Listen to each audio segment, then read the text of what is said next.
ایک بار حضرت عثمان غنی رضی اللہ تعالیٰ عنہ نے نبی پاک علیہ السلام کی دعوت کی،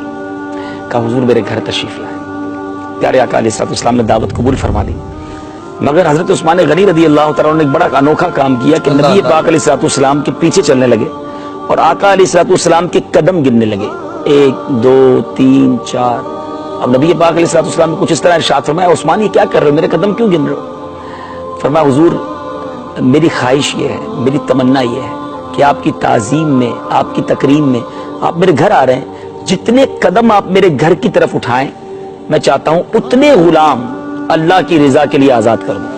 اب یہ کمال بات تھی نا، کیا جذبہ تھا، یعنی غلام کوئی 2-4 روپے کا غلام نہیں تھا، یہ بہت بڑی قیمت ہوتی تھی، اور جتنے قدم، یعنی پیارے آقا اپنے کاشانہ اقدس سے حضرت عثمان غنی رضی اللہ تعالیٰ کے گھر تک جتنے قدم اٹھائے، اور عثمان غنی رضی اللہ تعالیٰ نے کیا بھی ایسا، قدم گنے اور اتنے غلام نبی پاک کی تعظیم کی نیت سے، آقا علیہ السلام کی توقیر کی نیت سے وہ آزاد کر دیے۔ یہ دعوت ختم ہوئی تو ایک اور مشورہ ہوا، ایک اور گھر میں مشورہ ہوا، وہ بھی اسی دعوت کے بارے میں تھا،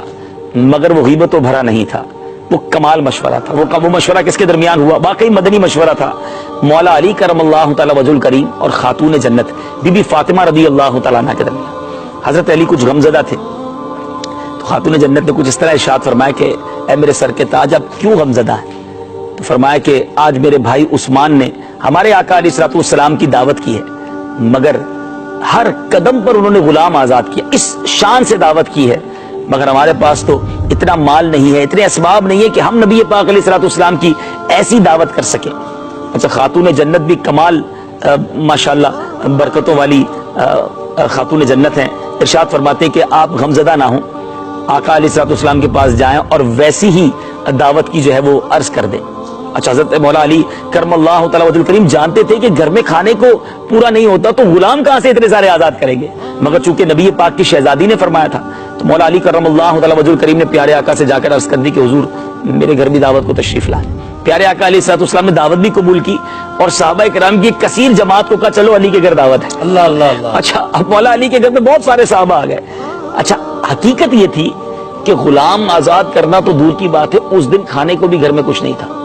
خاتون جنت رضی اللہ تعالیٰ عنہ نے کیا کیا، برتن چولہے پہ رکھے اور خود سجدے میں چلی گئی، اللہ کی بارگاہ میں عرض کی کہ اے اللہ تیری بندی فاطمہ نے تیرے حبیب علیہ السلام کی دعوت کی ہے، اے اللہ میری لاج اب تیرے ہاتھ ہے، تیرے حبیب اپنے صحابہ کے ساتھ میرے گھر آ گئے ہیں۔ پیچھے اسلامی بھائیوں، بی بی فاطمہ خاتون جنت نبی پاک کی شہزادی کا وہ سجدہ، وہ دعا ایسی قبول ہوئی کہ ان برتنوں میں جنتی کھانا بھر دیا گیا۔ اللہ اللہ اللہ۔ اچھا، اب کھانا سرو ہوا، جب کھانا تقسیم کیا جا رہا تھا تو سارے صحابہ حیران، یہ ذائقہ پہلے کبھی نہیں کھایا، یہ ٹیسٹ پہلے کبھی نہیں ملا۔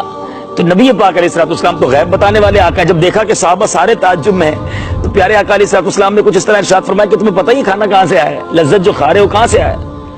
حضور ہم تو نہیں جانتے۔ فرمایا اللہ نے جنت سے تمہارے لیے بھیجا ہے، یعنی دعوت کے بدلے دعوت ہوئی مگر جنتی کھانوں سے ہوئی۔ اچھا، اب کھانا تو ہو گیا، اب آ گئی وہی شرط کہ ہر قدم پر غلام آزاد کرنے، تو خاتون جنت سجدے میں پھر چلی گئی، کہتی یا اللہ تیرے حبیب علیہ السلام کی دعوت ان کے حبیب، ان کے صحابی حضرت عثمان غنی نے کی تھی اور ہر قدم پر ایک ایک غلام آزاد کیا تھا، یا اللہ تیری بندی فاطمہ کے پاس اتنی استطاعت تو نہیں، مگر میں تجھ سے دعا کرتی ہوں کہ نبی پاک علیہ السلام جتنے قدم اٹھا کر ہمارے گھر تشریف لائے ہیں اتنے قدم کے برابر سرکار علیہ السلام کی امت کے گناہ گاروں کو آزاد کر دے۔ جبریل امین حاضر ہوئے نبی پاک علیہ السلام کے پاس آ کر عرض کرتے ہیں یا رسول اللہ صلی اللہ علیہ وسلم، اللہ تبارک و تعالیٰ نے خاتون جنت کی یہ دعا ایسی قبول کی ہے کہ آپ جتنے قدم اٹھا کر مولا علی کے گھر تک آئے ہیں اتنے قدموں کے مطابق ہر قدم پر 1,000 آپ کی امت کے گناہگار رب نے جہنم سے آزاد کر دیا۔ اب یہ کمپٹیشن بھی تھا تو کیسا تھا، یہ مقابلہ تھا تو تعظیم مصطفیٰ میں مقابلہ تھا نا، قربانی دینے میں مقابلہ تھا، نیکیوں میں مقابلہ تھا۔ اور مجھے تو اس واقعے سے ایک اور خوبصورت بات سمجھ آ رہی ہے کہ خاندان نبوت کا امت رسول سے پیار دیکھیں کہ دعا بھی مانگی تو گناہگاروں کو جہنم سے آزاد کر دیا جائے، اور اس دعوت کے صدقے نہ جانے کتنے ہزار جہنم سے آزاد ہوئے ہوں گے۔ اللہ تبارک و تعالیٰ صحابہ کرام کے اس صحت مند اور نیکیوں بھرے مقابلوں کی ہمیں جھلک نصیب فرمائے، اور ہم بھی نیکیوں میں آگے بڑھنے کا اللہ کرے کہ آج ذہن بنا لیں۔